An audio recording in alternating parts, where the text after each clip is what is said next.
نحمده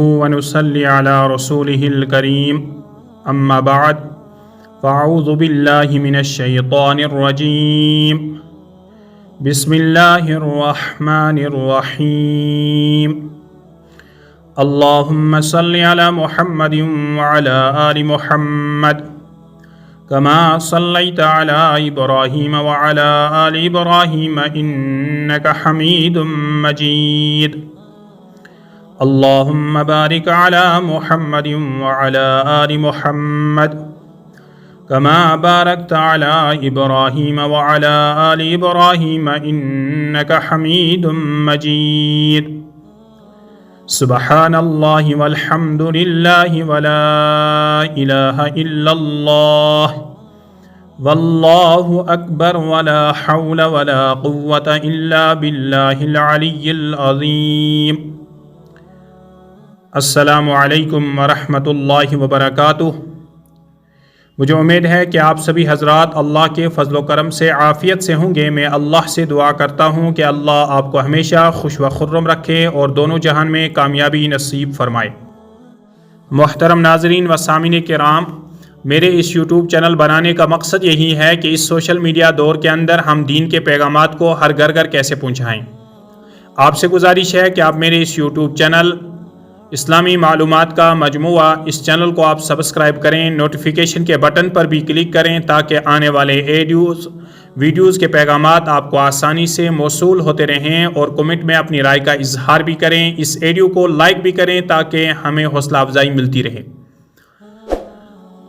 محترم ناظرین و سامعین کرام، قرآن و حدیث کی روشنی میں ہمارا موضوع ہے توکل کا بیان۔ توکل کا بیان کا دوسرا حصہ آپ کی خدمت پہ پیش کیا جا رہا ہے۔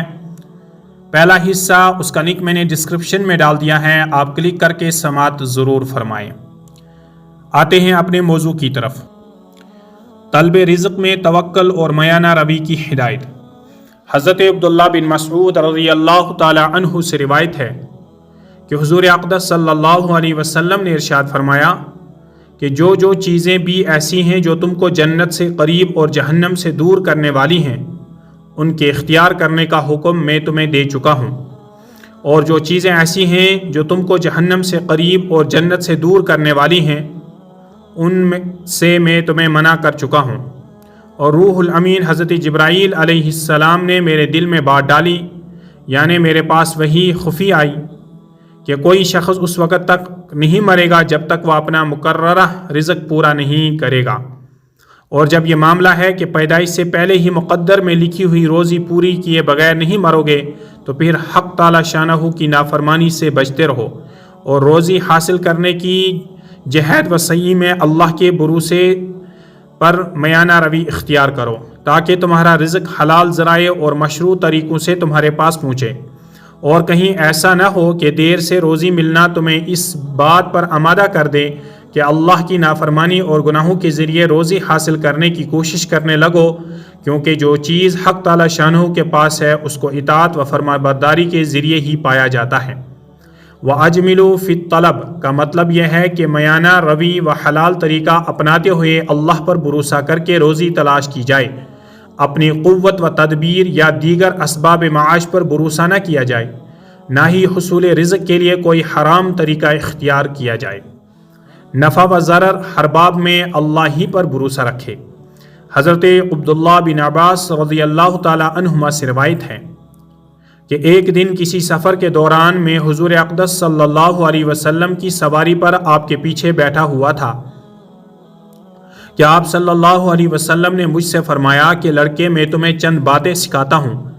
اللہ کے حقوق کی حفاظت کرو، حق تعالی شانہ تمہاری حفاظت فرمائیں گے۔ اللہ کے حقوق کی حفاظت کرو، تم اللہ تعالیٰ کو اپنے روبرو پاؤ گے، یعنی ان کے بے پایاں رحمتوں اور فضل و انعام کو اپنے سامنے پاؤ گے۔